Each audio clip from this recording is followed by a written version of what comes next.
Bonsoir Laura. Et bonsoir Robin. Comment ça va? Bah ça va et toi? On se retrouve pourquoi aujourd'hui? Pour le 2e épisode de la saison 3 de Taisez-vous. Ouah, tu vas tous les compter comme ça? Non. Je les écouterai tous pour que tu les comptes. Et aujourd'hui, on reçoit Baptiste. Bonsoir. Bonsoir. Comment ça va? Eh bien, ça va très bien. Un peu chaud, mais ça va. Oui, alors voilà, on enregistre en juillet, on va diffuser en septembre. Donc d'accord. j'espère que vous serez jaloux de nous, même si on crève un peu de chaud, c'est vrai. Ça va. Mais voilà, on te reçoit dans le cadre de la fin de ta thèse, du coup, parce que tu as soutenu l'an dernier, c'est ça? Oui, le 23 juin 2023. Oh, on fait presque ça un an près. C'est ça, ouais. Joyeux anniversaire. Merci. J'avoue, je l'ai fêté. Ah bah tu m'étonnes, oui. Je pense que ça fait du bien. C'est Ça ça. fait combien de temps? 3 ans? 6 ans. 6. Ouais, c'est pour ça que je me suis permis de le fêter. Il y a de quoi. Ouais, Oui, ouais, voilà. c'est comme un mariage quoi. C'est ça. Ah, même un mariage 6 ans organisé, t'imagines? Ouais, mais, Non. mais je pense que c'est engageant et dur pareil, tu vois. Oh oui. Je ne suis pas mariée, je ne sais pas. Moi je suis divorcée. D'accord. Allez, sur ce, on va parler du coup de ta thèse, Oui. qui, si je ne dis pas de bêtises, s'intitule Portrait de l'homosexualité masculine dans le roman francophone contemporain pour adolescents et jeunes adultes, France, Belgique et Québec. Tout à fait. Et ben, c'est impressionnant, je pense qu'il y a beaucoup de choses à dire. La première chose que j'ai envie de te demander, c'est comment tu as fait cette thèse? Est-ce que c'est toi qui t'es lancé dedans ou est-ce que tu as répondu à un appel d'offres? Ouais, non, c'est moi qui me suis lancé dedans. J'ai un parcours un peu atypique. Et en fait, j'ai fait le master MEF pour être prof des écoles. Et donc, pendant mon mémoire, pendant le master, j'ai écrit mon mémoire. Et j'ai commencé à travailler sur la question de la littérature de la jeunesse et de l'homosexualité dans la littérature de jeunesse. Et en même temps, je préparais le concours pour être prof. Je l'ai passé une première fois, je ne l'ai pas eu. Et donc, je suis passé en M2 et je m'entendais bien avec mon directeur de recherche. Et j'aimais bien la question sur laquelle je travaillais. Et il m'a dit, écoute, si tu produis un bon mémoire, moi, je peux peut-être te soutenir pour que tu continues ce travail-là en thèse, à condition que tu ne veuilles pas être prof et que ça te dise de te lancer dans une thèse. Et finalement, je me suis dit que j'allais pas forcément avoir la même opportunité dans ma vie. Donc à ce moment-là, je me suis dit, ok, je me lance et effectivement, ça venait de moi. Et c'était une thèse qui était financée ou au départ t'étais en galère et t'as fait Pas ça du tout, à la ouais. suite de ton master classique Exactement, une galère. Mais il a été très clair dès le début, mon directeur de recherche. Il m'a dit, je te le propose, mais tu n'auras pas de financement, ça va être la galère. Tu vas voir, ça va être long, ça va être dur. Enfin, il a vraiment été très clair et je l'en remercie parce que ça a été, au moins, je savais à quoi m'attendre. Mais il m'a dit, ça va être très difficile et très galère. Donc à côté, comme j'étais pas financé du coup, à côté j'ai trouvé un travail à plein temps pour financer. L'idée, ça faisait 5 ans que je faisais mes études à la charge de mes parents.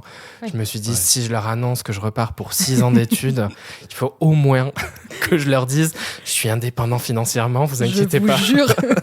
Donc voilà, j'étais pion dans un lycée pendant à peu près toute la durée de ma thèse. Et c'est comme ça que tu t'es dit que tu voulais pas faire prof, c'est ça? Presque, ouais. Mais pourtant, j'ai passé le concours de prof pendant que j'étais pion. Donc, enfin, c'était. Tenace quand même. Ouais. Tu t'es dit, allez, non, mais je les aime bien en vrai. Mais t'es dans une autre dimension de toute façon quand tu fais ta thèse. Donc, t'es hors de la réalité. Donc, il y a des codes de la réalité qui t'échappent. Donc, tu dis, ok, j'y vais. Et en fait, avec le recul, après, t'es là. Non, finalement. Pas bon. Alors du coup, comment t'en viens à t'intéresser du coup à l'homosexualité masculine et plus spécifiquement dans les romans du coup adolescents et jeunes adultes?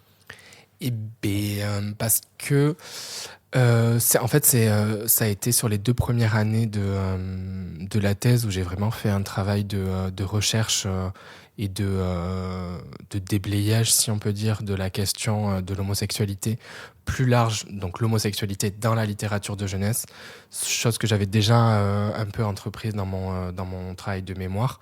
Et où je m'étais rendu compte qu'effectivement, déjà, il y avait des genres littéraires qui étaient plus propices à aborder la question que d'autres.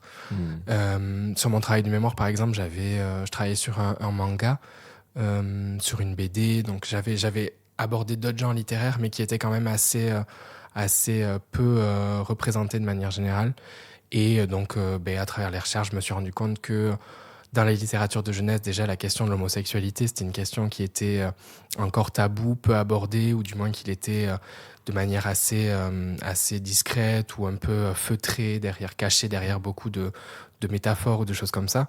Et Harry Potter, par exemple. oui, voilà. Voilà, Enfin, c'est beaucoup de choses qu'on s'imagine à propos, et il n'y a pas réellement d'auteurs qui l'abordent de manière frontale et qui en font quelque chose, un sujet premier du roman. Et c'est encore plus complexe avec la question de la représentation lesbienne, en fait, parce que il y a une double discrimination qui est le fait que ce soit des femmes donc, qui vivent déjà le sexisme de la société et qui, en plus de ça, sont homosexuelles, donc qui vivent l'homophobie de la société. Donc, elles sont encore plus... Et donc, les représentations qu'on trouve dans la littérature de jeunesse sont quasi inexistantes. Donc, en fait, petit à petit, c'est un peu comme ça. Je me suis rendu compte que certains sujets allaient avoir plus de matière à travailler que d'autres. Donc, comme il faut quand même que j'écrive une thèse, à un moment donné, je me saisis aussi de la matière que j'ai pour pouvoir rédiger derrière. Donc, voilà. Et d'où la spécialisation aussi, parce qu'effectivement, comme tu le dis, si tu faisais masculine et féminine, il y aurait beaucoup plus de choses à dire. Oui, c'est ça. Mais c'est que tu pars presque dans un autre travail, en fait, où tu peux, là, pour le coup, comparer, chercher le pourquoi du comment. On a une représentation homosexuelle masculine qui est plus développée. Enfin, c'est quelque chose que j'ai quand même fait à un moment donné parce que il faut justifier tous les choix qu'on fait. Donc, à un moment donné, j'ai dû justifier pourquoi j'abordais pas la question lesbienne. Et donc, c'est comme ça que je l'ai justifié. Et ça a fait le même schéma pour l'espace francophone aussi, parce que à un moment donné, comme j'étais en littérature comparée, donc il fallait forcément à un moment donné que je compare quelque chose. Okay. Et voilà. Tout est dans le titre. Mais non, mais tu sais que quand je dis que j'étais en littérature comparée, j'étais là, ah ouais, c'est quoi la littérature comparée? Mais du coup, je me disais, pour moi, ça paraît assez évident dans le titre, mais en fait, non. Et donc, comme j'avais pas forcément de compétences bilingues ou autres, je me suis dit, je vais me concentrer sur la francophonie, qui a déjà beaucoup de choses à dire. Et en fait, ça a été pareil. C'est-à-dire que quand j'ai fait mes recherches, tous les États, tous les pays francophones ne sont pas au même niveau en termes de questions de l'homosexualité dans la littérature. T'as des pays où j'ai presque rien trouvé, comme la Suisse par exemple.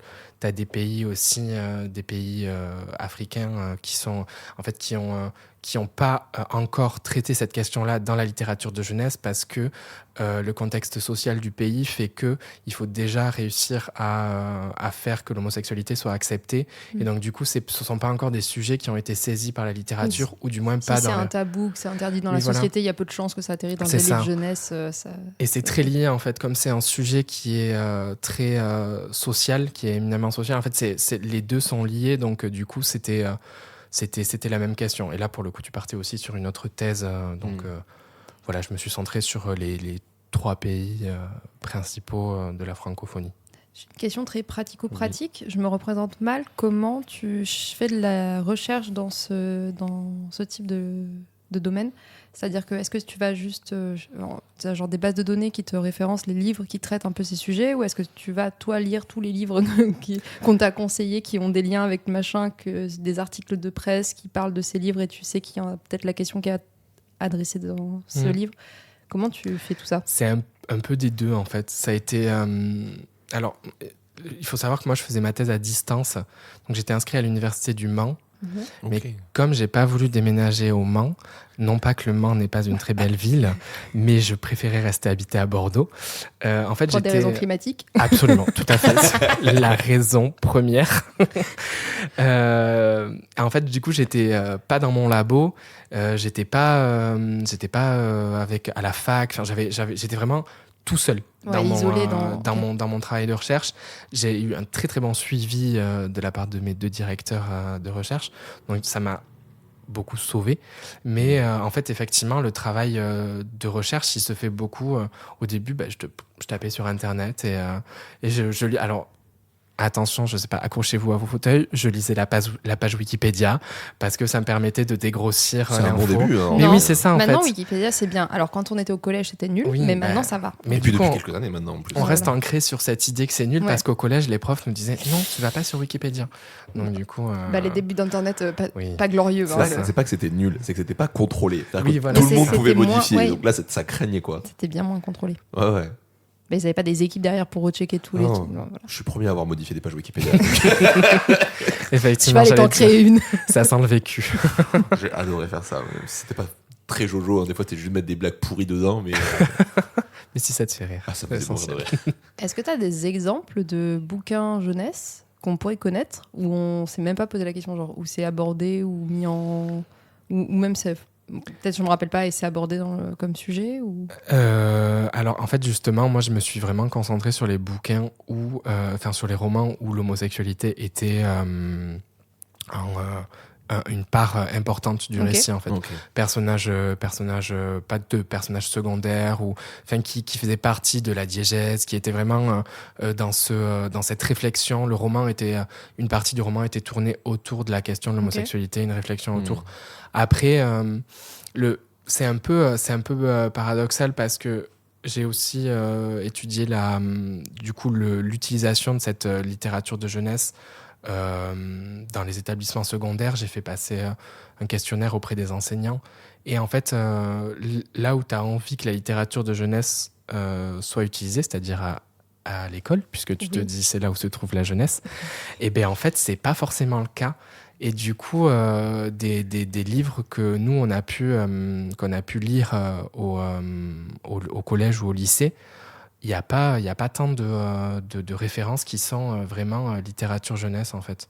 Après, dans la littérature générale, ce qu'on a pu étudier, parce que j'ai aussi étudié la littérature générale, j'ai fait dans ma thèse, j'avais un plan qui partait de la littérature générale, de la question de l'homosexualité dans la littérature générale, pour aller vers la littérature de jeunesse. Et je faisais le lien un peu entre les deux, comment ça se passait, une espèce de devoir de mémoire aussi qui se devait, qu'on retrouve en littérature générale, qu'on retrouve aussi en littérature de jeunesse. Donc, mais dans la littérature générale, des romans que tu as pu étudier, par exemple, au collège ou au lycée, et dont on n'a jamais analysé l'aspect de cette question-là, c'est les romans de Balzac, par exemple, avec Le Père Goriot, Illusion perdue, ou Splendeur et misère des courtisanes, qui est une trilogie qui reprend le personnage de Vautrin. Et c'est un des premiers personnages homosexuels de la littérature française. Et donc Balzac, c'est un auteur qu'on a pu étudier en cours ou dont on parle, mais à aucun moment, moi dans ma scolarité, j'ai entendu parler du fait que Balzac soit l'un des premiers auteurs à avoir présenté un personnage homosexuel en littérature. Donc tu vois, c'est assez... c'est assez ambivalent parce que ça existe, mais c'est pas forcément étudié ou analysé. Ok. C'est vrai que je me pose la question, la culture LGBT dans les romans, on la retrouve vraiment marquante à partir de quand? Parce que j'ai pas l'impression que ce soit le média le plus développé sur cette question-là. Alors ça dépend dans les romans. Enfin, il y a eu plusieurs grosses étapes ou enfin plusieurs façons d'aborder la littérature, l'homosexualité dans la littérature. Et c'est ce que je disais un peu tout à l'heure, c'est assez lié au contexte social du pays en fait. Et on va dire qu'avant les années 60, ça pouvait être quelque chose de très doux, enfin plutôt sous-entendu. voilà, exactement, plutôt sous-entendu, plutôt poétique. Et ça restait un peu quelque chose d'assez... tu vois, Oui, tu vois, les clichés. ouais, cette idée. Et Ok. en fait, après, il y a eu dans les années 90, par exemple, 80-90, l'épidémie du VIH. Donc là, la littérature a aussi pris un tournant dans le fait d'aborder ces questions-là. Après, il y a eu des moments où c'était beaucoup plus... à ce moment-là, il y a eu aussi une littérature qui est sortie, qui était plus trash que ce qui avait pu être fait avant. Donc, ça dépend vraiment du contexte social. En littérature de jeunesse, ça s'est surtout c'est surtout arrivé dans les années 90. On a eu des pionniers qui ont abordé cette question-là, que ce soit en Belgique, en France ou au Québec. Et avec des romans, vraiment, c'est un roman pour la jeunesse qui a marqué à ce moment-là parce qu'il a abordé cette question-là. Et après, moi, mon corpus, il s'étend de 2000 à 2019. Donc après, tu vois aussi une évolution à partir de 2000. J'ai 35 romans dans mon 34 ou 35 dans mon corpus. Et tu vois une évolution entre les romans qui datent du début des années 2000 et les romans qui datent de presque des années 2020 en fait. Donc mais c'est assez récent quand même. Et justement, c'est quoi comme différence que tu as commencé à repérer au long de ta thèse? Eh bien, dans les lectures, déjà, j'ai repéré des grandes thématiques qui étaient abordées dans tous les romans. Et en fait, ça m'a permis de mettre en place un peu le développement de mon analyse. En fait, j'avais 6 grandes catégories avec des petits post-it de couleurs. Et j'avais dans mes romans, à chaque fois que je pensais qu'une phrase, un paragraphe faisait partie de cette catégorie-là, paf, je mettais un post-it de couleur, donc je me retrouvais avec des romans, avec des post-it dans tous les sens. Mais du coup, c'était intéressant parce que visuellement, je me rendais compte de la tournure que prenait le roman, en fait. Ouais. Parce que dans mes catégories, j'avais la sexualité, j'avais la question du VIH, la question du VIH, c'était dans la grande, c'est pas très joli, mais c'était dans la grande famille de la mort. Donc tout ce qui a trait au VIH ou au suicide aussi, qui sont des questions qui sont assez importantes dans la communauté LGBTQ. Et donc j'avais cette catégorie-là. Après j'avais la catégorie de la tolérance, de l'acceptation de soi. Et donc en fait chaque catégorie avait une couleur. Et tu pouvais voir par exemple un roman avec la majorité des post-it qui ressortaient. Tu disais ok, bah celui-là, tu vois, l'auteur il a axé son roman sur la question du VIH, par exemple. Et du coup, j'avais une flopée de post-it jaunes, parce que la mort, c'était jaune. Jaune, ok. Voilà. Donc, c'est trop bien. En vrai, ça doit te donner du coup rien que pour toi, pour ton référencement et tout, ce truc des étiquettes, ça devait te faire un gain de temps de fou, quoi. Oui. Alors, ça m'a pas empêché de relire les romans. Je pense je les ai lus 10 fois ou 15 fois chacun, peut-être. Mais effectivement, c'était assez visuel et c'est ça qui m'a vraiment sauté aux yeux à la lecture de chaque roman. C'est-à-dire qu'on revenait sur ces mêmes catégories qui repassaient.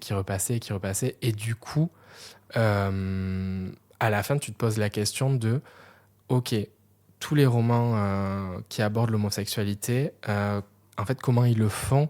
Et est-ce que c'est parce qu'ils abordent l'homosexualité qu'ils le font bien? Et est-ce que justement, ils ne tombent pas dans une représentation stéréotypée de l'homosexualité, en fait? Et ça, c'est vraiment venu à la toute fin de mon analyse, en fait. Parce qu'une fois que j'ai eu tout bouclé, que j'ai analysé... mais alors, attends, je les ai pas... Pardon, je fais du bruit. Je les ai par là, mes catégories. Je suis venu avec des notes. Ça fait longtemps, j'avais peur. Professionnel. Je crois que t'es le premier à venir avec des notes, je crois. C'est vrai. Oui. Mais écoute, non mais tu vois, ça fait très organisé, mais c'est oui, bien. c'est ça.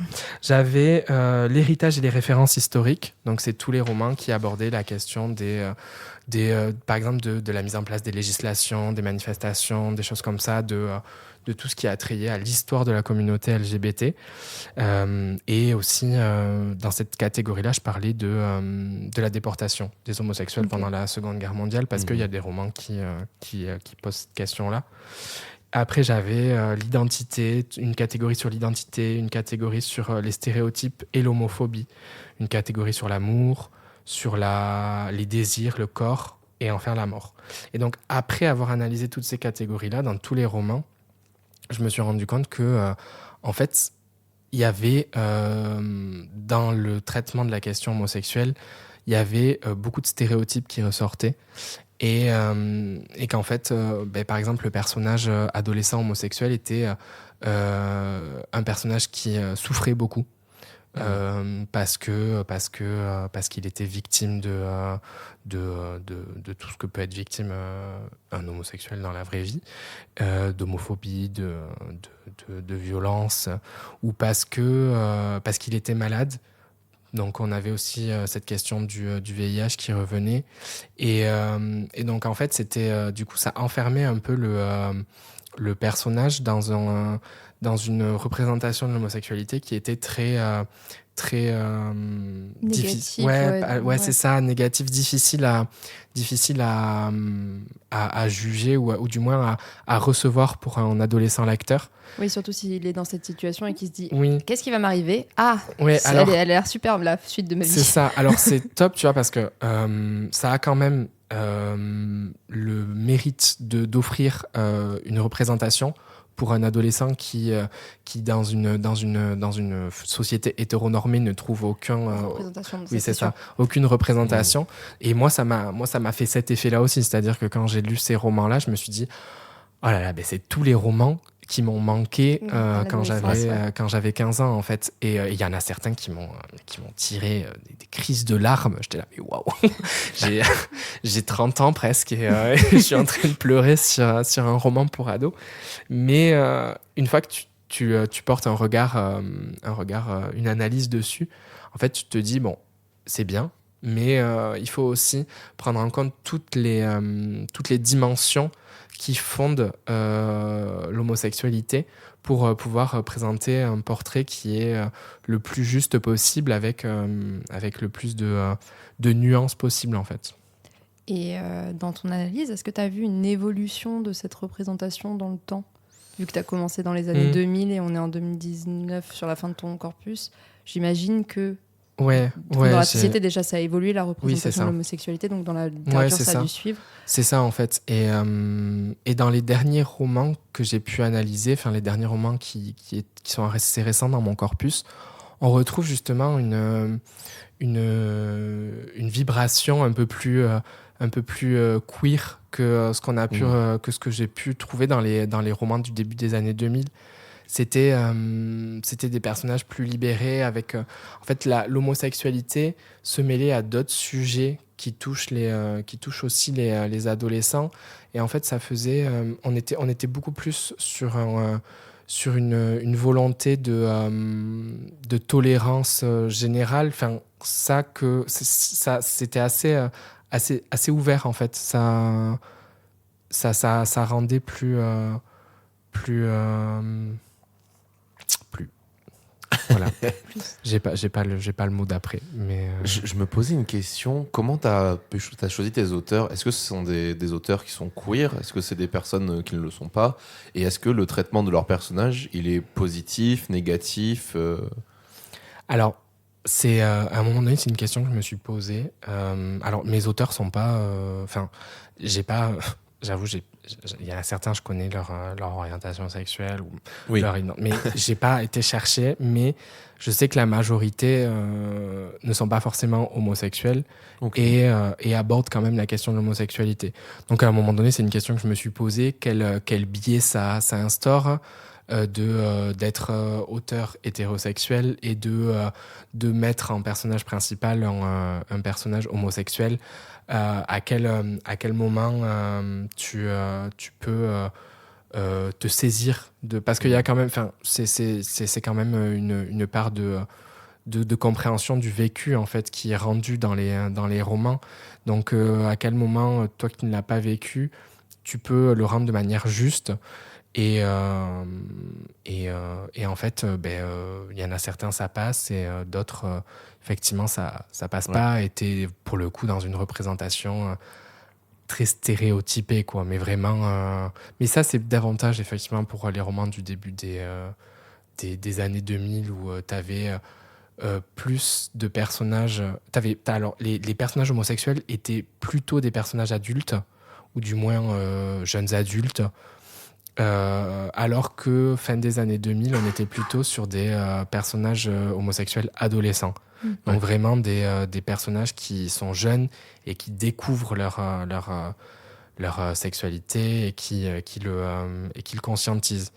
Donc pour le coup, au début des années 2000, comme les personnages homosexuels étaient plutôt adultes, ils étaient déjà représentés de manière stéréotypée, avec ce qu'on peut appeler le stéréotype de la folle, en fait, Oui, bien sûr. le homosexuel très efféminé, qui est un profil qui existe, en fait, et qui n'a aucun souci à exister.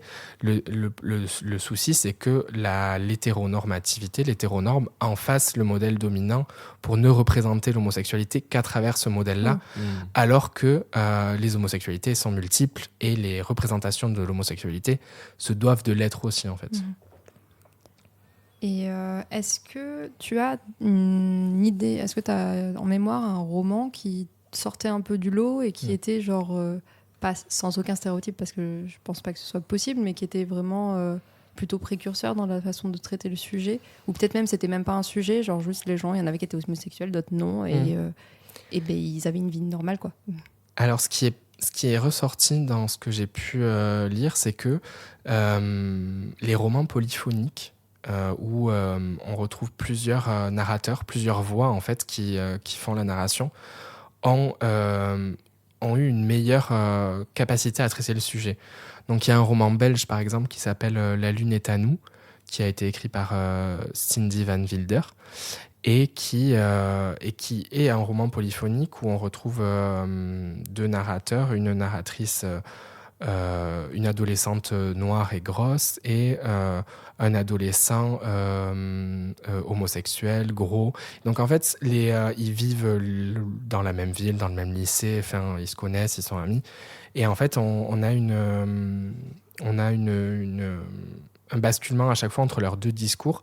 Et du coup, j'ai trouvé que ça permettait, le fait qu'il y ait plusieurs voix, ça permettait de décentrer des fois le regard, et que ce soit pas uniquement le narrateur homosexuel qui raconte son vécu, son ressenti ou son histoire, et du coup d'impliquer un autre narrateur. En fait, le regard était différent et ça permettait de prendre du recul, ou de traiter la question, ou de se poser d'autres questions vis-à-vis d'un autre regard, en fait, ce qui était intéressant. Ça fait un peu... il y a un roman français aussi qui s'appelle Baiser caché. Je crois que l'auteur c'est Jérôme Larcher, je suis pas sûr. Mais il a été adapté au cinéma et il est passé à la télé. Dedans, il y a Patrick Timsit, je sais pas si ça vous... Il est passé sur France 2, quelque chose comme ça. Et en fait, pareil. Alors là, pour le coup, il y a beaucoup de narrateurs, parce que je crois que j'en ai compté 17 ou 18. Ah oui. Mais en fait, c'est assez intéressant, parce que y a des narrateurs qui n'interviennent par exemple que le temps d'un chapitre de 2 pages, en fait. Okay. Donc il y a une succession de narrateurs qui font que la question est abordée et vue sous plein de prismes différents. Et donc du coup, là on peut se permettre d'avoir par exemple un personnage homophobe. Oui. Parce que à côté, un personnage homophobe qui prend la parole en tant que narrateur, donc ce qui est quand même, je trouve, un parti pris.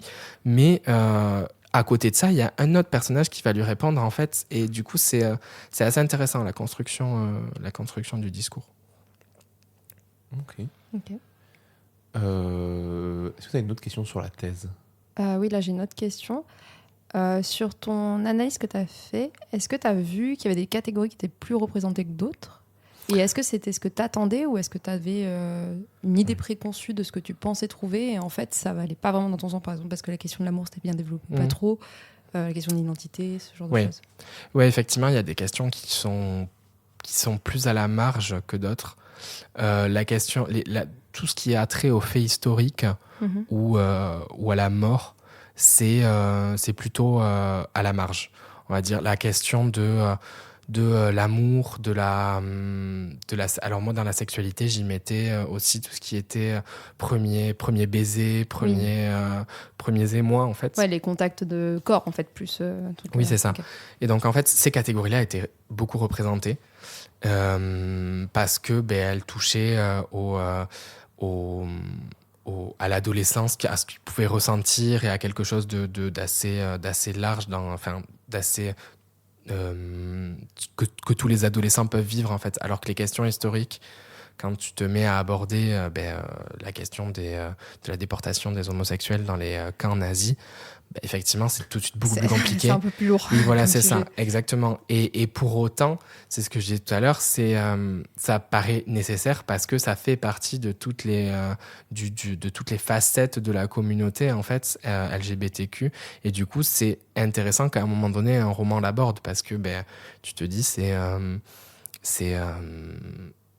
jamais fait, ça reste dans la société, ça reste c'est très longtemps resté un tabou et donc en fait c'est bien que la littérature de jeunesse s'en saisisse pour l'expliquer en fait aux adolescents. Donc Et est-ce que tu trouves que c'est du coup le fait que ce soit la littérature jeunesse qui ait récupéré le sujet qui permet de l'ouvrir, ou est-ce qu'il faut que ça passe plutôt par les formats plus traditionnels afin de pouvoir influencer du coup les autres formats? Je pense que ça découle en fait. Enfin après, c'est mon analyse à moi, mais ce que moi j'ai analysé, c'est que la littérature générale a inspiré un peu la littérature de jeunesse sur certaines questions, ou du moins la littérature de jeunesse a pu se saisir à un moment donné des questions qui étaient abordées en littérature générale. Et notamment cette question-là qui, moi, m'a permis de faire le lien dans ma thèse pour passer de la littérature générale à la littérature de jeunesse, c'est la question de la mémoire et du devoir de la mémoire. Et en littérature générale, tu le retrouves aussi. Et comment tu le retrouves en littérature de jeunesse, et est-ce que justement ça fait le lien entre ces deux-là, et c'est comme ça que j'ai fait le lien. Mais effectivement, c'est difficile parce que c'est difficile de mettre peut-être l'un avant l'autre ou l'un après l'autre, parce que la littérature de jeunesse, elle est tout le temps, elle est régulièrement dépréciée parce que c'est une littérature qui est censée être adressée à un public, alors que la littérature de jeunesse générale, tu écris juste parce que tu écris, et c'est comme ça, et tu sais pas quel est ton lectorat et tu n'y penses pas. Alors que la littérature de jeunesse, elle est vraiment visée à destination de la jeunesse. Donc en fait, ça a souvent été déprécié pour ça, et donc c'est assez compliqué de mettre l'un avant l'autre. Certaines formes d'élitisme, tu es en train de me dire, dans la littérature? Peut-être. mais c'est le cas. Enfin, Bien sûr. C'est clairement le cas. Et par exemple, moi, dans mon premier chapitre, j'ai voulu étudier Proust. Mais j'ai essayé sous toutes les formes de lire Proust. J'ai commencé à lire les romans. Je me suis dit, je n'y suis pas arrivé. Je me suis dit, ok, je vais m'acheter le livre audio. Non, même pas, je l'ai emprunté à la bibliothèque Mériadec. Est-ce que c'était Nicolas Sarkozy dans l'oreillette? C'était je ne sais plus qui. C'était je ne sais plus qui, mais alors, en fait, je me suis dit, je vais l'écouter pendant que je fais ma vaisselle. Sauf qu'en fait, je faisais juste la vaisselle, je n'écoutais pas. Après, j'ai emprunté la BD, parce qu'ils ont fait des BD. Ah. Ils ont adapté la recherche en BD. Mais pareil, en fait, c'est juste qu'ils ont calé le texte de la recherche dans des bulles de BD. Ouais, donc c'est hyper long. C'est ça. Donc tu vois, rien que ça, je trouve ça... Enfin, c'est à ce moment-là que je me suis dit, ok, waouh, c'est un concept, quoi. Parce qu'effectivement, la recherche... Proust, on est sur aussi une représentation de l'homosexualité qui est dans la littérature qui est assez avant-gardiste pour son temps, mais c'est, pour moi, c'était illisible, et j'espère pas que ma littérature, j'espère que ma directrice de recherche n'écoutera pas, parce que je crois qu'elle aime beaucoup Proust. On a le droit d'avoir nos différents. Oui, c'est ça. Il y a plein de réalisateurs que j'envoie chier. Je trouve ça nul, mais bon, c'est très personnel. Donc ouais. J'ai une dernière petite question. Mes deux questions se suivent. La littérature jeunesse, tu la commences à quel âge dans ton corpus, et est-ce que dedans tu as retrouvé des livres, des romans qui étaient plus tournés d'un point de vue pédagogique, genre on va essayer de faire passer des idées de consentement, des idées de peu importe, d'ouverture, tout ça? Alors moi, mon corpus, il était axé plutôt sur de la littérature adolescente. Okay. Donc ça a commencé... En fait, j'ai voulu démarrer mon corpus à un moment donné où le traitement de la question pouvait être intéressant à analyser. Donc justement, avec pas des personnages secondaires ou des personnages qui sont dans le non-dit ou dans la métaphore. Donc c'est plutôt à partir de 13 ans jusqu'à qu'on considère qu'on quitte 17, l'école. Ouais, crois, c'est ça, 17, 16-17 ans. Donc en fait, c'était cette tranche d'âge-là. Et j'ai oublié la deuxième question.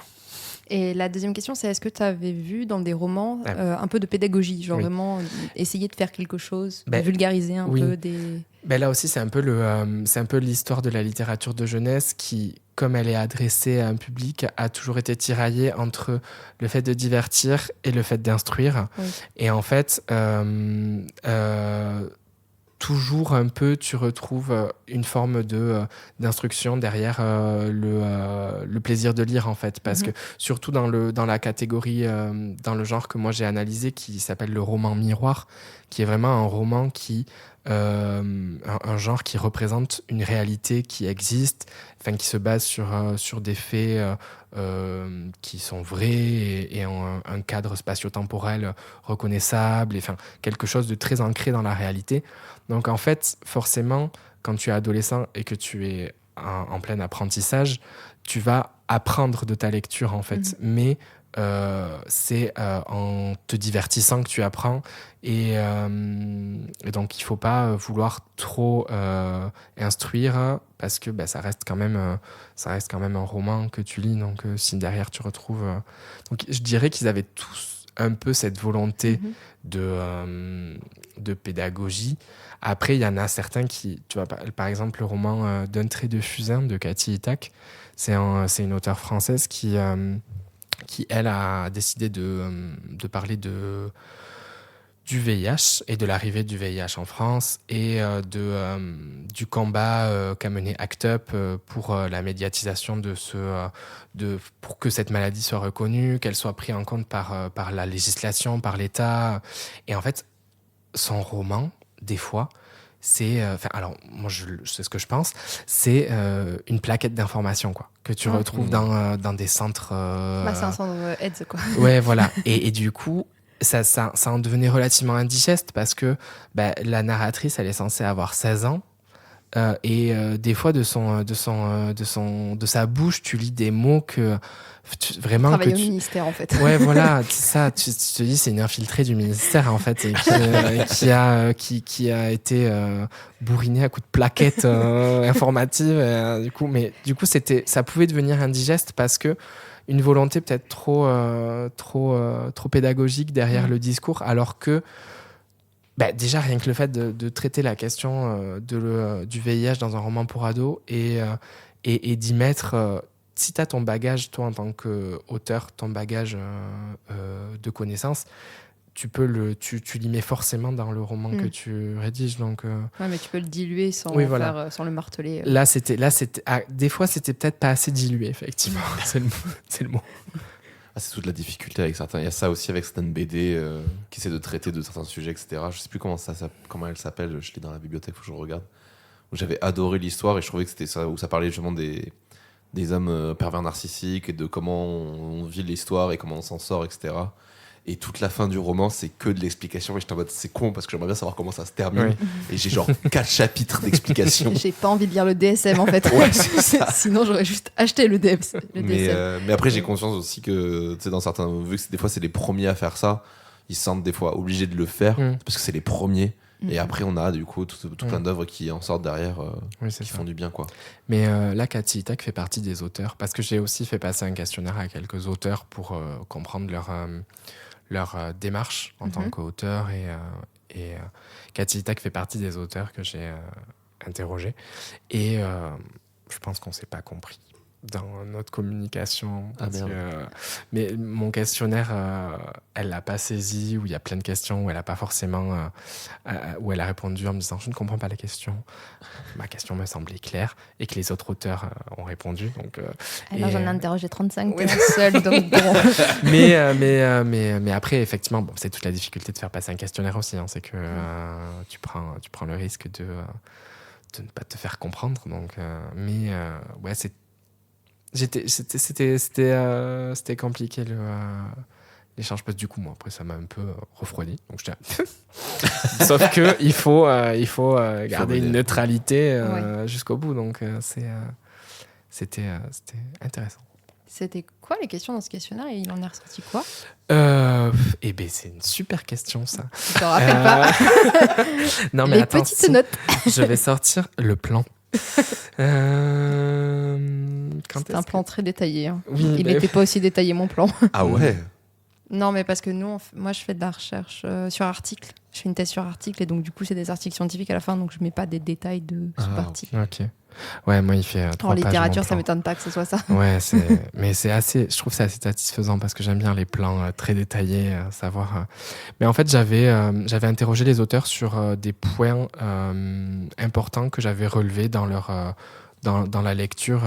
Par exemple, tu vois le traitement de la figure du père, le traitement de la figure de la mère. J'avais aussi posé des questions sur la société, sur les codes de la société, sur la façon dont ils avaient décidé de traiter leur personnage homosexuel. Et est-ce que j'avais aussi mis à la fin cette question-là, parce qu'elle est quand même revenue assez souvent, et avec mon directeur de recherche, on se l'était pas mal posé, la question de l'engagement et du militantisme, en fait. Et sous-jacente l'accusation de prosélytisme qui peut être vite faite auprès d'un auteur LGBT qui décide d'aborder la question LGBT auprès des enfants, en fait, des adolescents. Donc je les avais interrogés sur leur position d'auteur, parce que pour le coup, j'avais interrogé des auteurs qui étaient plutôt dans un prisme LGBT aussi, donc voilà. Mais ouais, c'était intéressant les réponses, en fait, parce que pour le coup, des fois, Cathy Tack, elle normalisait beaucoup le traitement de l'homosexualité en littérature de jeunesse en me disant moi, je le traite comme toute autre question, comme j'aurais pu traiter telle ou telle question.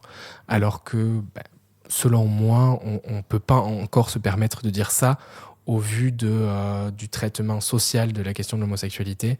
On ne peut pas encore se dire que c'est acquis. Ouais, c'est et derrière que, nous et voilà, voilà, c'est ça ça. va. Attends, C'est ça, c'est ça. Donc voilà. Ok. Ok. Est-ce que tu as une autre question pour le moment ou est-ce qu'on passe à la partie Moi, sur la thèse, c'est à peu près tout ce que j'avais à te poser comme question. Éventuellement, sur la soutenance, je me demandais comment ça s'était passé.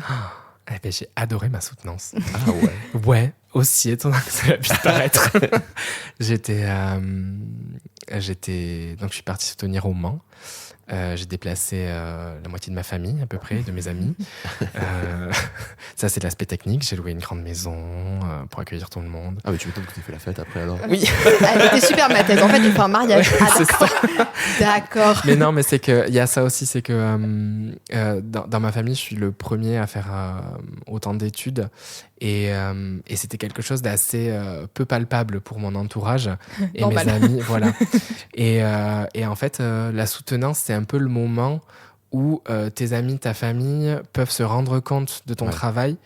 Et donc vraiment, moi, toute ma famille, tous ceux qui ont pu se déplacer, et mes amis, pareil, ont vraiment tenu à être présents pour se rendre compte de ce moment-là.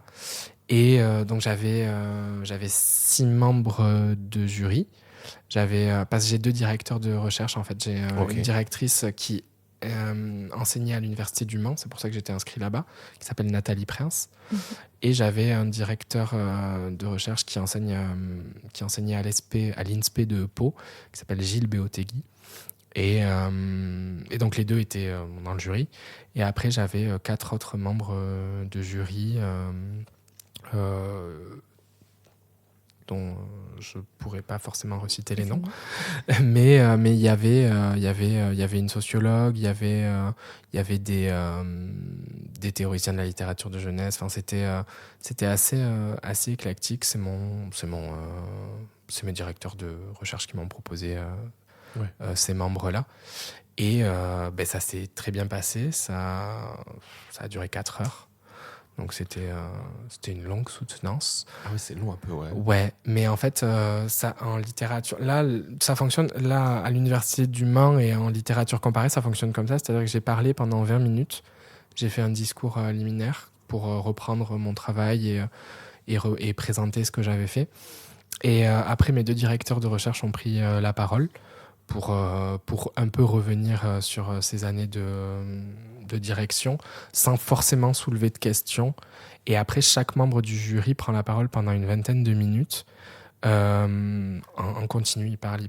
Et toi, tu as un stylo et une feuille. Et dès qu'il y a une question qui ressort, tu notes.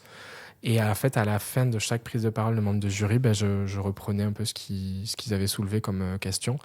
Donc en fait, ça dure vite, très longtemps, parce que entre les allers-retours, les ping-pong... alors on a fait une pause, hein, quand même, ça n'a pas duré 4 heures sans pause, parce que je sentais que... alors c'était étonnant, parce que je m'attendais à arriver dans un amphi, et en fait j'avais une salle disposée en U. Et donc du coup, moi j'étais au bout du U, le jury était en face de moi, et sur tout le reste du U, j'avais ma famille et mes amis. Donc en fait, dans mon champ de vision, je les voyais tous, et notamment mon père à côté de moi, qui au bout de 4 heures, était... Il devait être rincé. Il était en train de dormir. Mais c'est ça. Et en fait, il y a eu un des membres de mon jury qui a été assez tatillon et qui voulait prendre la parole 50 minutes parce qu'il avait plein de choses à dire. Mais mes directeurs de recherche m'ont dit non, c'est pas possible, c'est 20 minutes, pas plus. Ouais.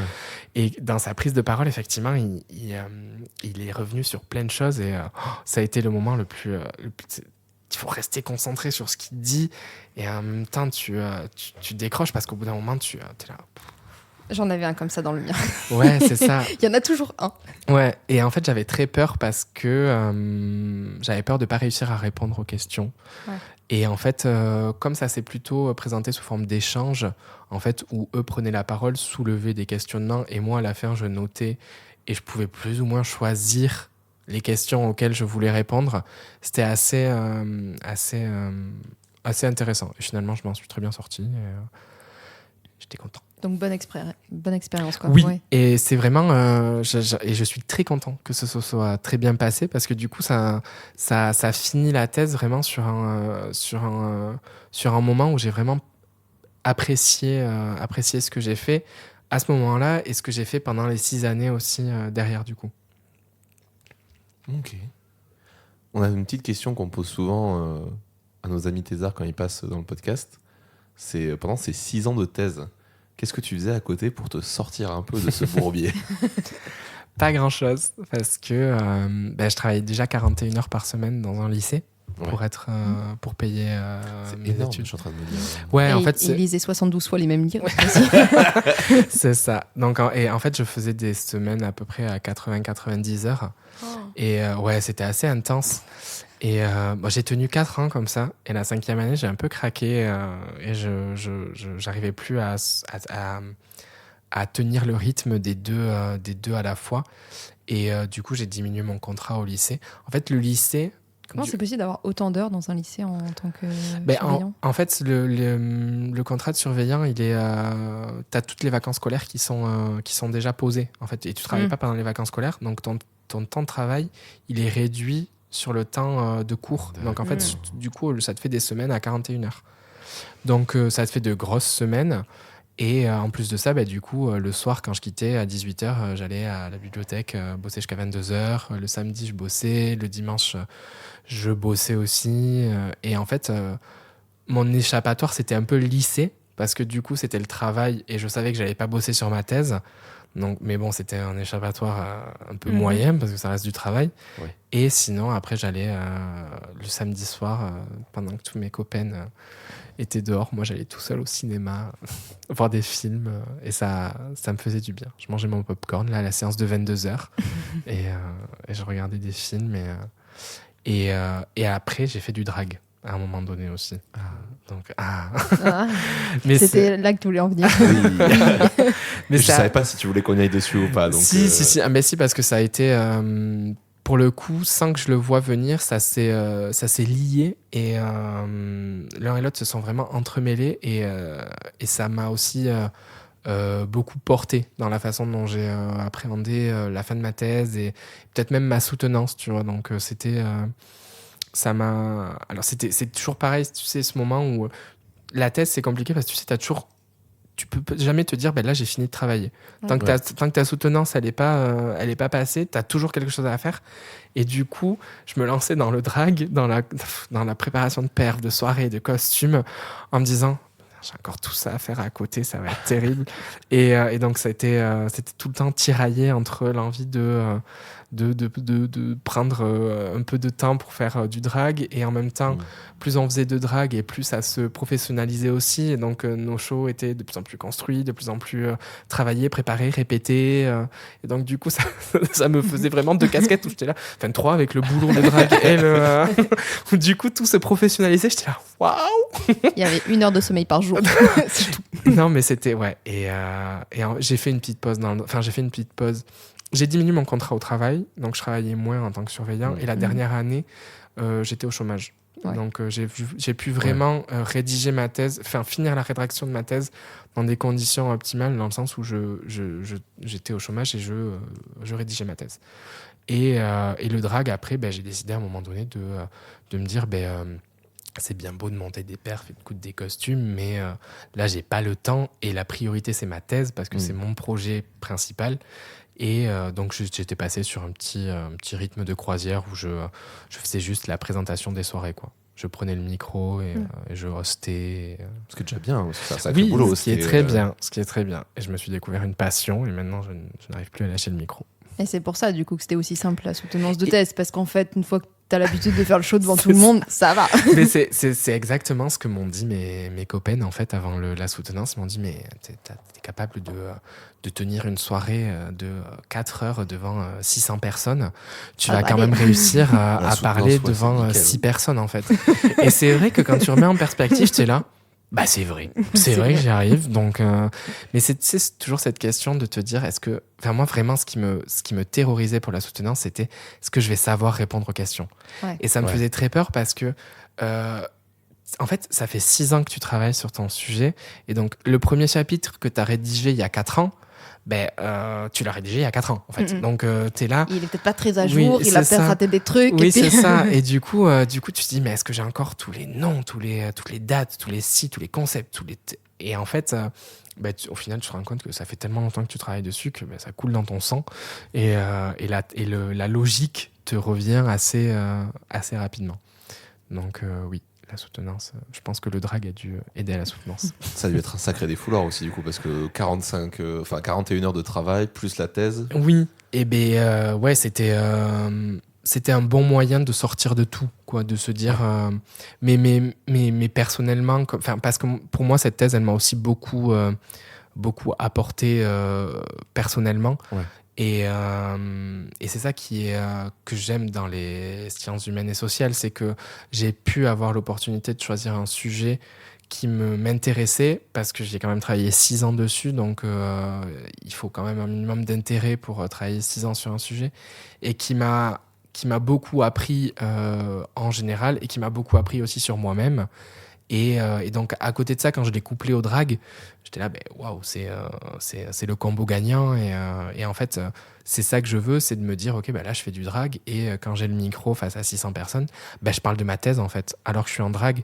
Et on a fait un événement avec le Giro où on avait mêlé les deux. Ça s'appelait Tease ta thèse. Et en fait, c'était des chercheuses qui travaillaient sur des questions LGBT ou queer, qui sont venues présenter leurs travaux.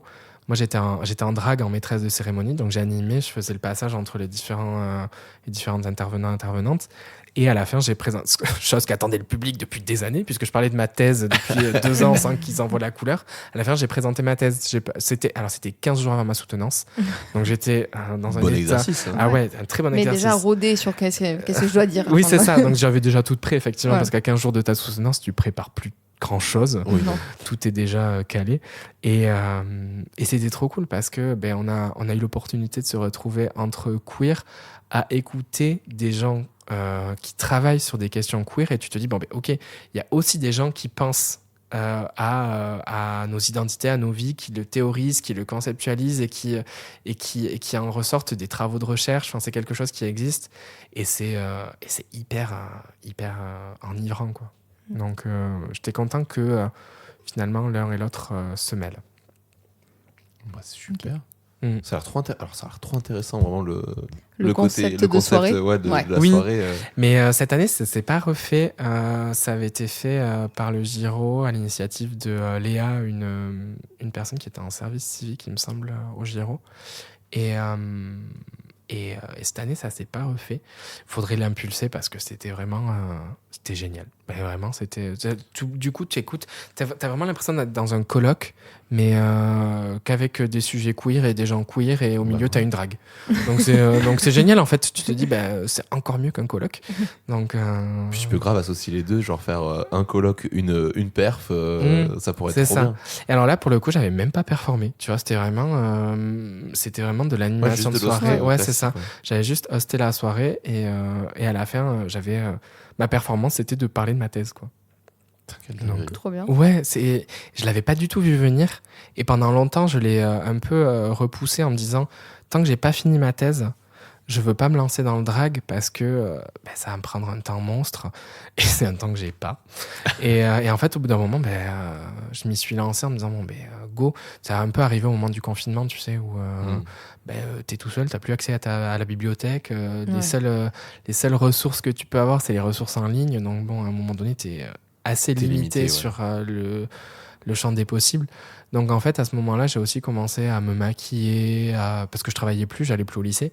Donc j'ai commencé à me maquiller, à coudre 2-3 trucs. Et donc en fait, comme ça s'est lancé pendant le confinement, quand après tout a repris, que je me suis retrouvé à faire du drag, à bosser et à rédiger ma thèse, j'étais là. J'ai plus le temps. Ouais, c'est ça. Ça ne marche. T'as commencé en 2020 du coup le drag? J'ai commencé le drag en 2019, ouais. Oh. J'ai commencé j'ai fait une première soirée en 2019 et après la toute première Lips and Love, c'était en février 2020. Okay. Et on a été confinés en mars. Donc on a fait ça 15 jours avant le confinement. Donc moi je suis monté sur scène et 15 jours après on était confinés. Donc j'étais là, très bien. Comme moi avec ma thèse en 180 secondes. Oui, tout à fait. C'est exactement le même timing. Je suis montée sur scène, j'ai gagné un prix et après ça c'est fini. Le concours était terminé. Voilà. C'était assez. C'est cool ça, ma thèse en 180 secondes. C'est incroyable. Ouais, j'avais regardé. Non, pas du tout. J'étais à l'ouest. Vraiment, le fait de pas être dans son labo, de pas être entouré de doctorants, de pas être à la fac, t'es vraiment coupé de tout ce qui se passe. Et même, j'avais pas fait. Jusqu'à la dernière année de ma thèse, je savais pas qu'il fallait faire des heures de formation. Et parce que mais c'est parce que en plus quand je me suis inscrit, 100 heures en plus. C'est ça. Mais quand je me suis inscrit, alors comme je travaillais, j'avais une dérogation. J'ai fait moins d'heures. J'avais 50 heures à faire. Okay. Oh, ça va. Oui, ça va. Mais en fait, en plus, quand je me suis inscrit, on m'a dit non, vous êtes dispensé totalement de formation. Donc moi, j'étais là. Trop bien les formations. Mais sauf que moi, je suis parti sur une dispense totale. Et la dernière année, on me dit non, vous n'êtes pas dispensé de formation, il faut suivre. Pardon? Donc vas-y t'inscrire à tous les MOOC que tu trouves. Ouais. Donc, moi, j'ai trouvé ça bien les formations de la fac en vrai. Oui. Après, je sais pas comment est l'offre de formation au Mans, mais à Bordeaux, par exemple, il y avait un peu des formations un peu transversales qui peut t'aider pour un peu tous les jobs que tu peux faire dans ta vie, quoi. Donc c'est ça. Et du coup, j'ai regretté de n'avoir été informé de ça qu'à la fin, parce que déjà, ça m'a donné du travail. Du coup, j'ai dû tarter sur les formations pour pouvoir valider avant la soutenance. Et en plus de ça, effectivement, tu prends conscience que c'est un peu ce que tu disais tout à l'heure, tu sors de ton travail, de ton quotidien et t'écoutes d'autres gens parler de sujets qui te concernent, mais de manière transversale. Et en fait, c'est hyper intéressant. Enfin, donc, du coup, j'ai un peu regretté de ne pas l'avoir fait plus tôt. Mais n'oubliez pas ces heures de formation. Elles sont importantes. Et puis c'est surtout que sinon, vous aurez que les trucs nuls qui restent, quoi. Enfin, oui, c'est ça. Ce qui reste dispo dans le temps imparti. Et... voilà. C'est pas top. Non, après, c'est nul. Mais parce qu'il y en a plein, en fait. Il y en a tellement que ce serait dommage de rater celles qui sont intéressantes. Oui, c'est ça. Ok. Moi, j'en place une petite dernière pour conclure sur toutes ces questions-là, pour te remercier, toi et ta famille, parce que vous êtes ceux qui m'avaient fait tomber dans le drag. Donc voilà, à partir de ce moment-là, je vais beaucoup trop à des soirées comme ça, je mate tout et j'adore. Donc merci beaucoup pour tout ça. Et je savais pas qu'en fait, du coup, 2019, moi je crois que je suis rentré dedans en 2020, 2021. Donc en fait, au final, c'est très proche. Ouais, c'est très. Moi, j'ai commencé ma thèse en 2017 et j'ai commencé le drag en 2020. Ouais, c'est ça. Donc, j'ai fait à peu près moitié de thèse sans drague et moitié de thèse avec prudence. Et ouais, c'était le tout début 2020. 2020, c'est notre première Lips and Love. Ouais. Ok, ouais. Donc, après, ça s'est très vite enchaîné et ça s'est très vite, c'est ce que je disais, professionnalisé et le public a très vite répondu présent. Donc, il faut aussi, à un moment donné, produire un show qui est aussi à la hauteur des attentes du public. Donc, c'est vrai que ça demande C'est un beaucoup autre de métier temps. d'un coup. Ouais. Oui, en fait, c'est ça. C'est qu'à un moment donné, je me suis dit, bon, mais 3 métiers, ça va, en fait. Donc, mais c'est... je sais pas. Et c'est à la fin. Tu te rends compte, sur le moment, pendant toute la thèse, j'étais là. Mais non, ça va, je gère, c'est pas si compliqué. Et une fois que ça a été passé, je pense que j'ai eu un lâchement de nerfs et je me suis dit, waouh, tu peux t'autoriser à te dire que c'était compliqué. Parce que ça l'était finalement. Et c'est pas pour ça que j'ai trouvé que j'en tire une conclusion négative, mais c'était compliqué. Et je pense qu'à un moment donné, j'ai su m'en rendre compte et me dire, ok, bon, on n'abandonne pas, le projet principal, c'est la thèse, et on continue. Moi aussi, j'ai une petite dernière question. Ah, vas-y. Parce qu'en fait, je me dis que ça pourrait intéresser les auditeurs et auditrices. De ta thèse, vu que toi, tu as terminé, donc là, tu es déjà dans l'après-thèse, qu'est-ce que tu en retiens en termes d'expérience professionnelle ? Est-ce que tu veux continuer est-ce que tu as voulu continuer dans la recherche ou pas ? C'est quoi les possibilités que tu as derrière ça ? Alors, pour moi, l'objectif, il était très clair quand on m'a proposé la thèse. C'était que je n'en ferais pas un métier où je ne continuerai pas, après ma thèse, à travailler dans ce domaine-là. Et c'est ce qui se passe, en fait. C'est-à-dire que je l'ai vraiment saisi comme un projet qu'on m'a proposé, que j'ai voulu mener de A à Z, et que j'ai pensé comme ça. Alors, à un moment donné, je suis quand même passé par la question de l'enseignement en me disant, bon, effectivement, peut-être je vais passer un concours ou deux, histoire d'avoir une perspective. Et en fait, une fois que j'ai eu terminé ma thèse, je me suis rendu compte que j'avais besoin juste de débrancher mon cerveau.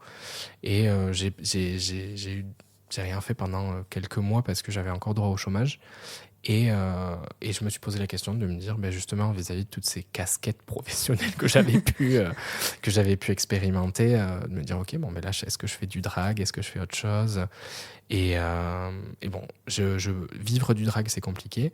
Donc là, actuellement, je fais complètement autre chose qui n'a alors pas aucun rapport, parce que quand tu rédiges une thèse, tu as des compétences qui sont assez générales.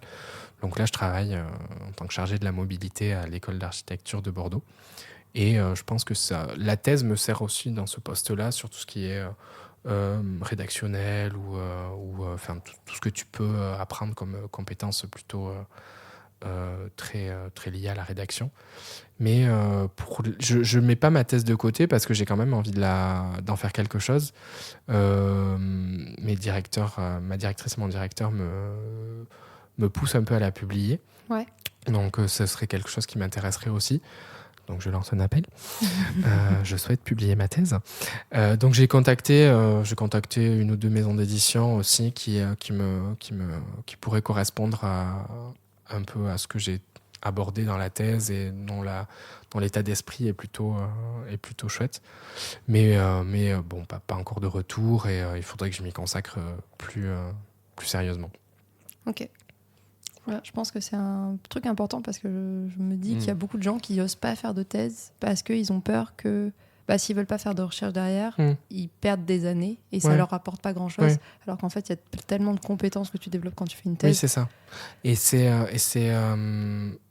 voilà, oui, parce que moi, je l'ai pris comme ça dès le début, en fait, en me disant que... Et parce que mon directeur de recherche aussi avait été très clair en me disant, c'est pas parce que tu fais une thèse que derrière, tu auras un poste, que tu trouveras du boulot, ça va être compliqué et tout. Et en fait, je l'ai vraiment saisi comme tel, et effectivement, j'ai pas l'impression d'avoir perdu 6 ans parce que j'ai quand même passé 6 années géniales à faire quelque chose qui m'a rendu à la fin très fier, en fait. Et donc je le prends vraiment comme une expérience positive. Et après ces 6 ans, tu te dis, ok, bon, je pars sur autre chose. Voilà. Et je fais autre chose. Donc si jamais vous avez très envie d'étudier un sujet, faites ça plutôt qu'aller travailler à Carrefour. Franchement, ça a l'air bien plus sympa. Ouais. Peut-être vous serez obligé de travailler à Carrefour à côté Pour parce étudier. que vous n'aurez pas de financement, mais ça c'est une autre question. Mais alors, si vous devez prendre un métier, le métier de surveillant, c'est quand même assez adapté. Parce qu'au C'était quel final, genre de surveillant? J'étais hyper gentil en vrai. Enfin, gentil et en même temps, les élèves, c'était pas mes copains. Donc, ok. voilà. Mais c'est assez. En fait, le rythme te permet d'avoir toutes les vacances scolaires pour aussi bosser. Enfin, c'est quand même, je pense qu'en termes de job alimentaire, comparé à, à la vente ou à la restauration, le fait d'avoir les vacances scolaires et d'être quand même dans un univers scolaire, ça t'aide. Donc voilà. Mais bon, le mieux, c'est d'avoir un financement. Le mieux du mieux. Ouais. Le mieux du mieux. Mais bon, il y a des filières où les financements, c'est compliqué à trouver. Oui, c'est ça. Moi, j'avais une copine, une de mes meilleures amies qui a fait une thèse en physique. On n'a pas vécu, mais du tout la même... mais c'est ça. Elle a été financée pendant 3 ans. Alors, elle donnait quelques cours à côté, mais en 3 ans, elle avait bouclé sa thèse, soutenue et tout.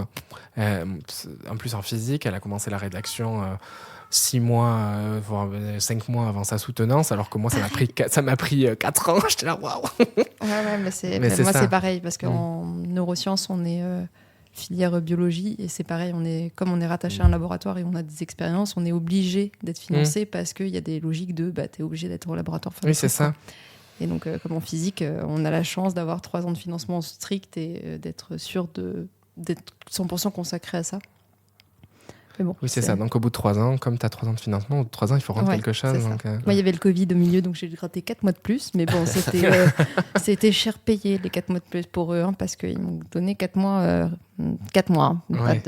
Mais ouais, c'est ça. Et alors que quand tu n'as pas de financement... après, tu as quand même un suivi. Tous les ans, j'avais un comité de suivi de thèse. Et il fallait vraiment justifier de l'avancée de ton travail pour pouvoir... prétendre à continuer à travailler dessus et après 6 ans ce serait devenu compliqué de continuer parce qu'il fallait des dérogations particulières pour le temps de travail de thèse est quand même plus contrôlé. Je pense qu'à une certaine époque où tu pouvais passer 15 ans à travailler sur ta thèse, là j'ai l'impression que moi je m'attendais pas à vraiment avoir ce comité de suivi qui est prononcé vraiment. Et donc 6 ans, c'était un peu le max pour eux. Moi, c'est ça. C'est ce qu'on m'avait fait comprendre et qu'après 6 ans, il fallait commencer à viser des dérogations particulières. Bon, après 6 ans, c'est déjà beaucoup. 6 ans, c'est énorme. J'ai fait 6 ans dans le même labo. J'y retournerai pas. Je suis désolée. Mais...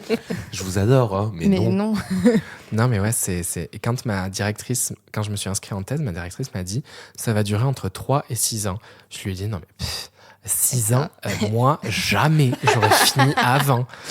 Ben ouais, tu parles, ouais. Oui. J'ai été vraiment au bout des 6 ans, quoi. C'était pressé le citron.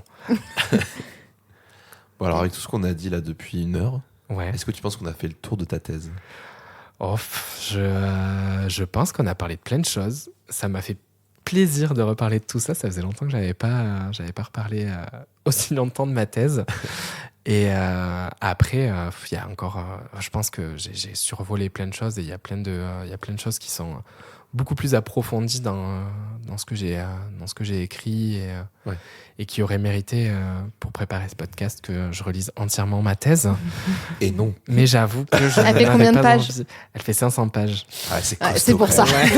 Parce que la mienne a fait 265 et j'ai jamais eu envie de la relire. Non, mais déjà pour la relecture... c'est affreux. Moi, il y a forcément des fautes, mais trop la flemme. Moi, je l'ai envoyé. J'ai tout compartimenté et j'ai envoyé à ma tante. Je lui dis, allez, toi, tu lis tel chapitre, t'as ça à corriger. Mes amis, et du coup, chacun a relu. Parce que moi, quand j'ai commencé à me relire, je me suis dit, mais c'est de la merde ce que t'as écrit. Oui. Ça veut rien dire. Aussi, ouais. C'est incompréhensible. C'est faux.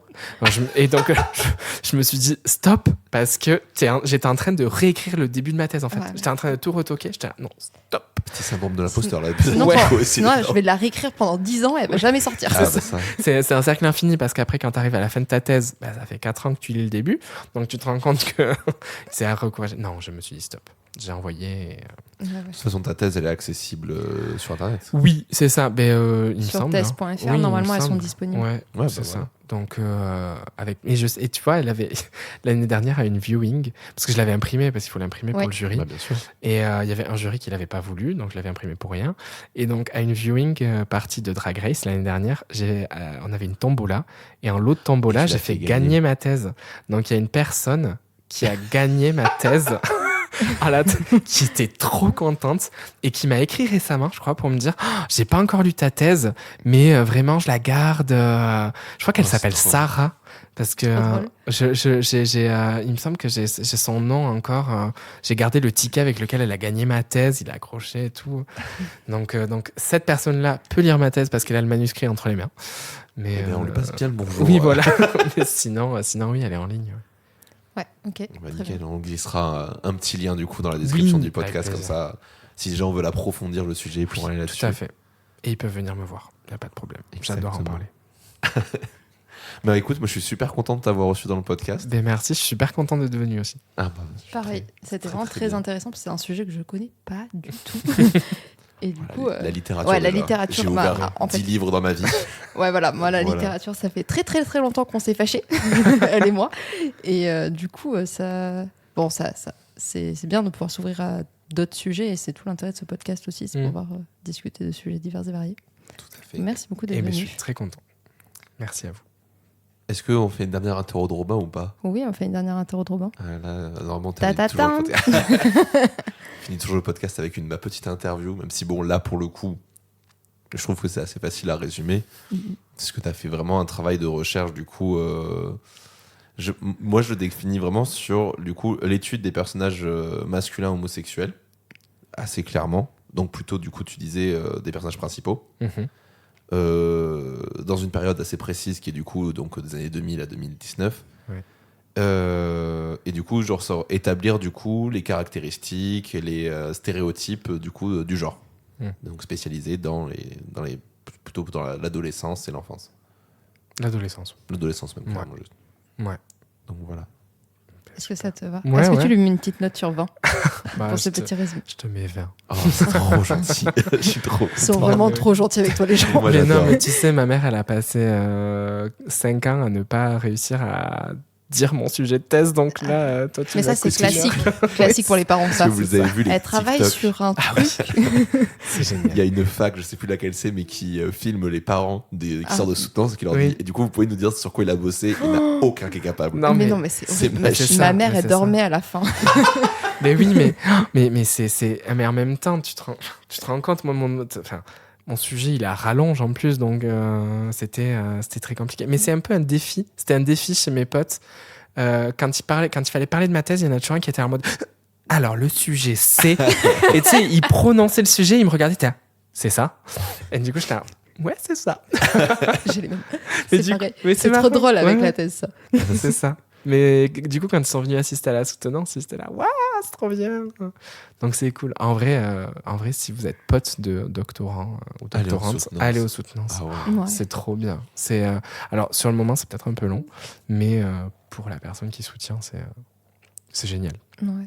Puis même, on apprend des trucs. Moi, on était Mhm. allé à des soutenances de gens qui font de la biologie végétale ou des trucs Ouais. comme ça. J'ai appris des choses sur les fraises. C'est que je n'y connaissais rien, moi, en fraises, en fait. Oui, c'est Je ça. sais rien du tout, mais et en plus, vu que c'est tellement tout était expliqué, que même si tu connais rien du tout, tu peux Oui. tout comprendre. Quoi. Alors Ouais. après, tu Enfin, vois, tout. moi j'ai assisté à une soutenance en physique sur les matériaux réoacoustiques. Ben, en fait, j'ai pas retenu grand-chose, C'est si c'est ce un peu n'est éloigné de ce que c'est. ce que c'est un matériau réoacoustique. encore. Bah, c'est Voilà. déjà pas mal. Voilà, mais c'est tout. Non, Et- mais la définition, c'est déjà bien. Oui, c'est ça. Mais du coup, j'étais en mode waouh, il y a quand même des sujets, des soutenances Ah bah où ça. tu peux perdre le fil. Hein.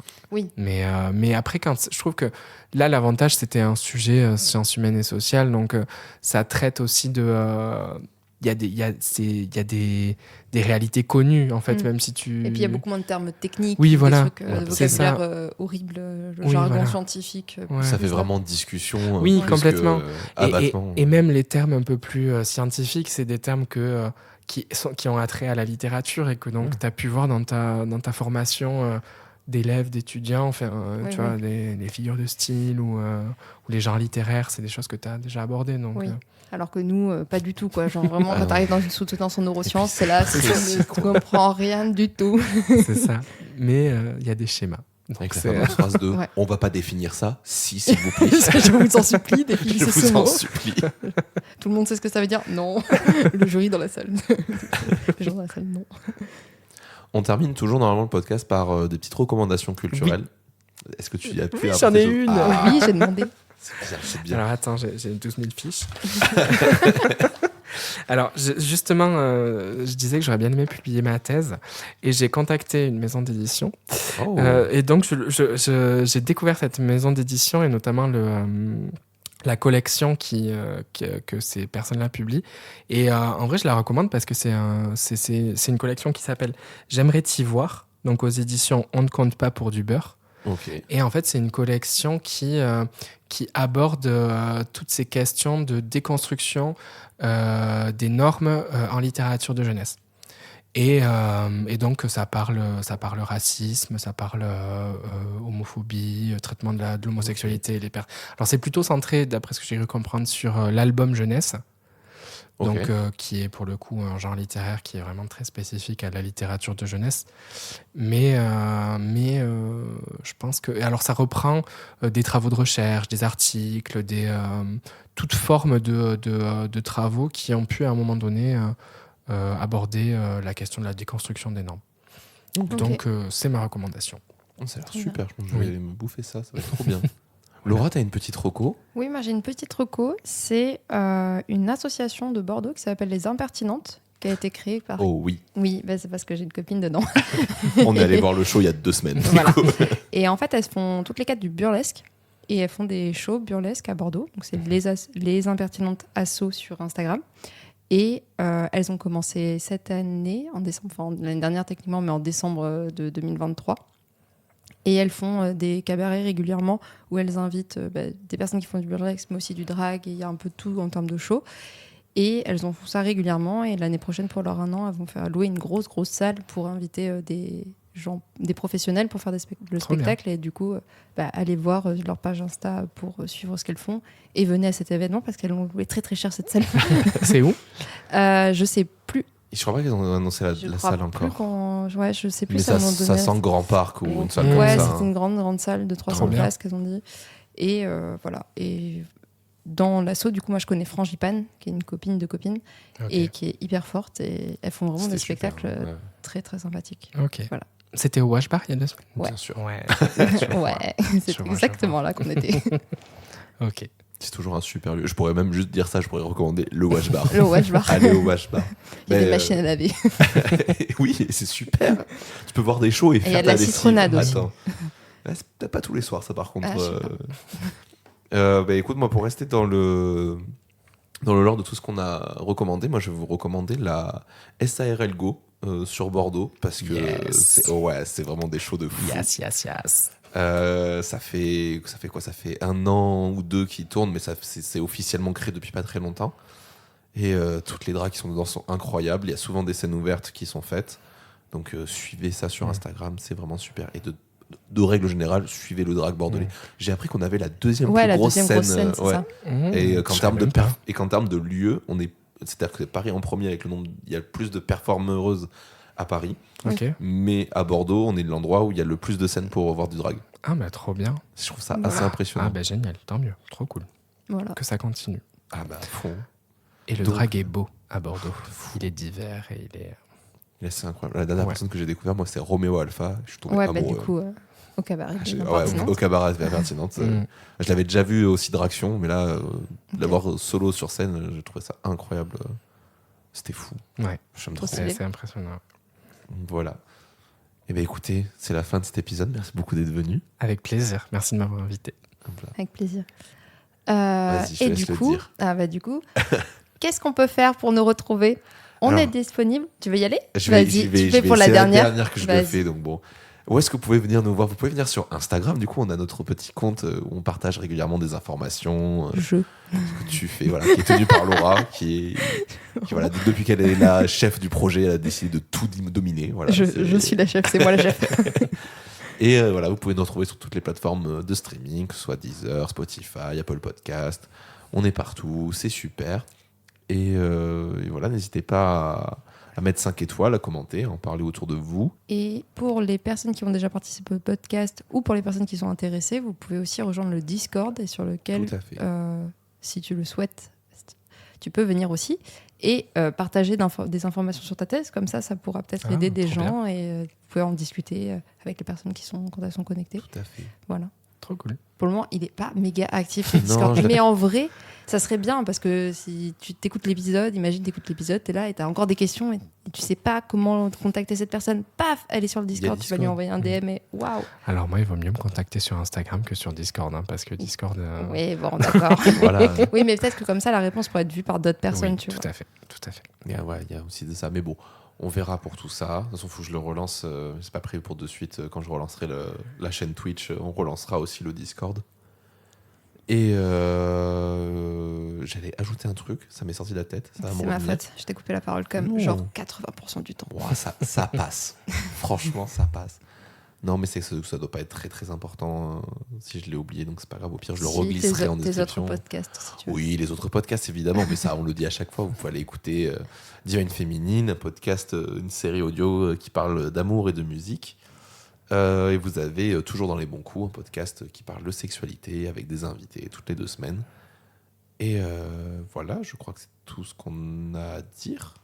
Tu veux pas dire un coucou, un dernier au revoir à tes auditeurs? Moi, je vais dire un dernier au revoir. Bah si. Je veux dire, voilà, c'était super d'animer ce podcast pendant 2 ans. Je suis très content qu'il continue à vivre avec Laura et Loïc. Loïc, si tu veux placer un mot. et voilà, mais j'espère que vous allez vous amuser sur ce podcast.